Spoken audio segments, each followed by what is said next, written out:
Assalamualaikum warahmatullahi wabarakatuh.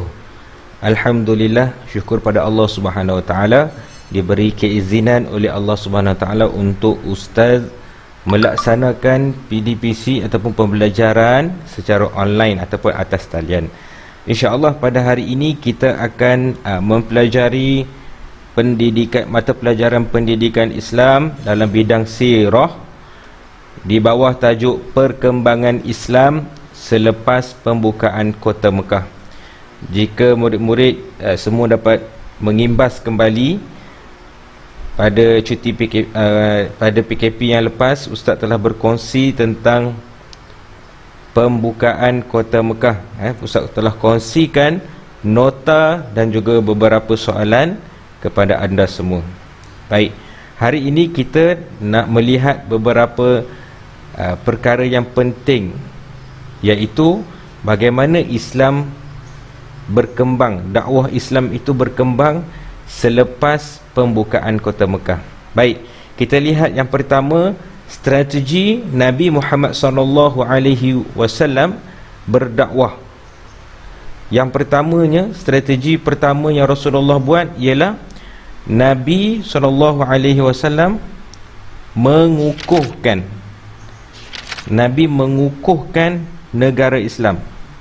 Nampak Pada waktu ini Madinah telah pun dibina sebagai sebuah negara Islam. Kemudian Nabi balik ke Mekah, buka Mekah, Nabi hancurkan berhala dengan para sahabat, dan disitulah titik permulaan pembukaan Kota Mekah. Peluang untuk Nabi SAW beserta dengan para sahabat berdakwah.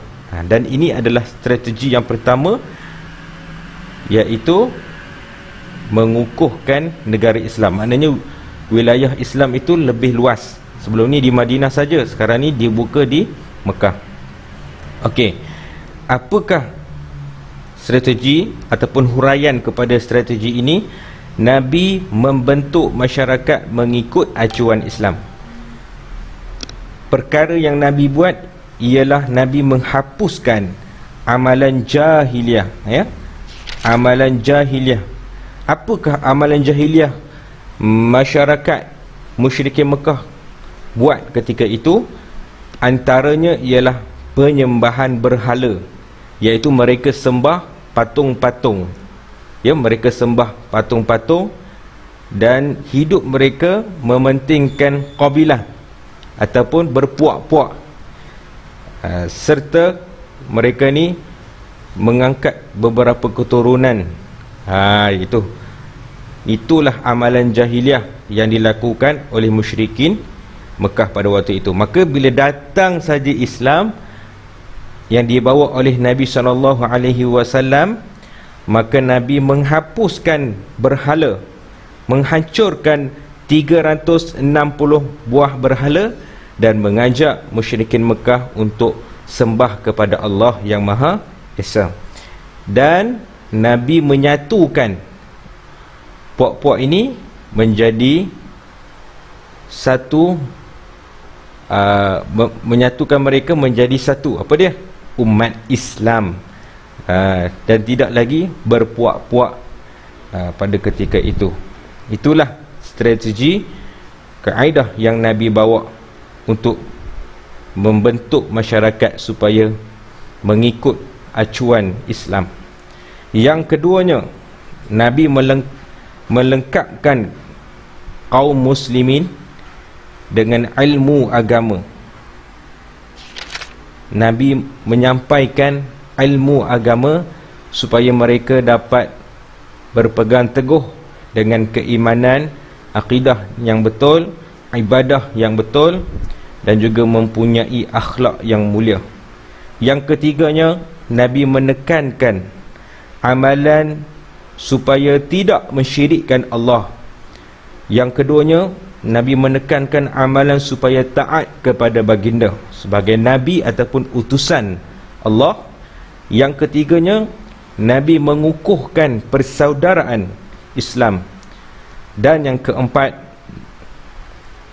menjauhi larangan seperti membunuh dan juga berzina. Sebab masyarakat Quraisy ni mereka selalu melakukan pembunuhan, berzina, minum arak, merompak dan sebagainya. Inilah yang dibawa oleh Nabi kita, Nabi Muhammad sallallahu alaihi wasallam. Baik, kita sambung lagi. Yang seterusnya, Nabi memperkasakan ekonomi umat Islam.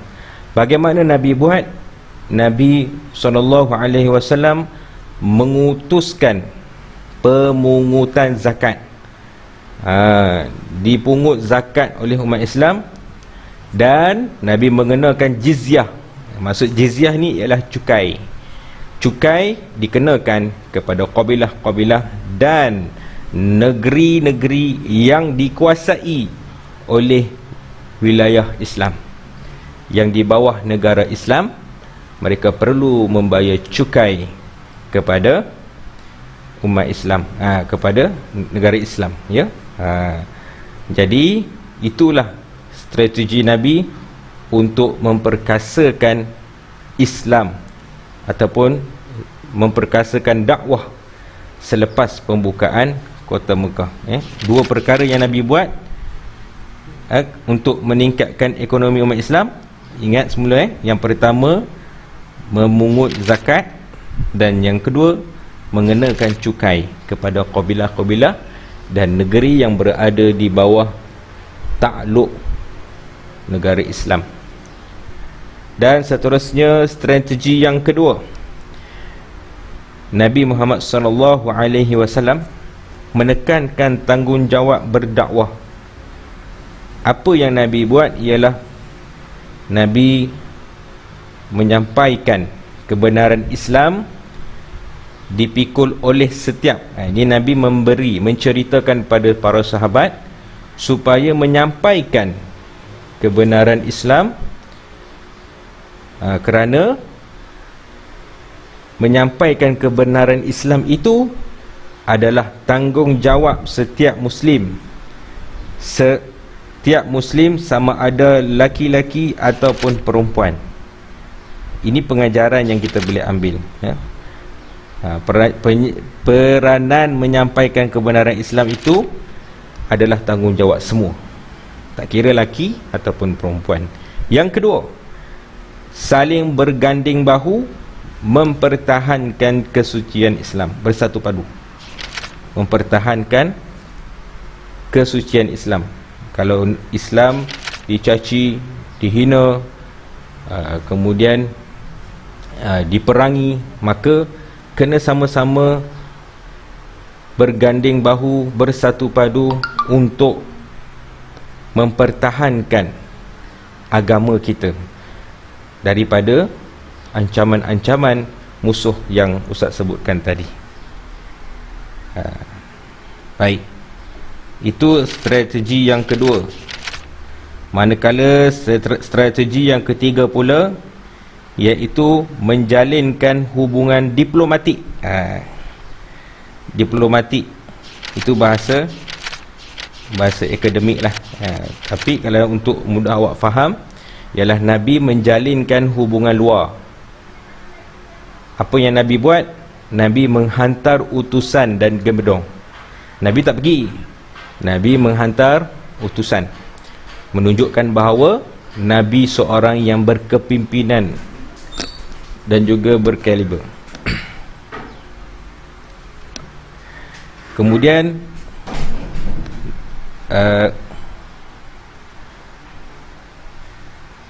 para gubernur yang dilantik untuk dihantar ke negeri-negeri yang dikuasai Islam dan ditugaskan untuk berdakwah serta mengajar tentang ajaran Islam.